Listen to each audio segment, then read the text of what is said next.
औरंगाबाद पासून अवघ्या 30 किलोमीटर अंतरावर असलेलं वेरूळचं कैलास मंदिर हे भारतातील आश्चर्यांपैकी एक आहे।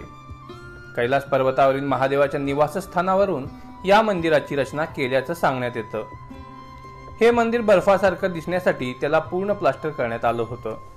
काळाच्या ओघात प्लास्टर निघून गेलं, पण काही ठिकाणी या प्लास्टरचे अवशेष पाहायला मिळतात। दुसरं वैशिष्ट्य ह्याचं हे आहे की ह्याची सुरुवात वरपासून तर खालपर्यंत झाली। पूर्ण भारतात साधारण 1500 ते 2000 लेण्या आहेत, पण आपल्याकडे ही जी लेणी आहे ह्या लेणीसारखी कुठेच तुम्हाला मंदिर सापडणार नाही, कारण सगळ्या लेण्यांमध्ये कोरायला समोरच्या भागापासून सुरुवात करतात, पण कैलासला वरपासून सुरू करून खालपर्यंत आलं।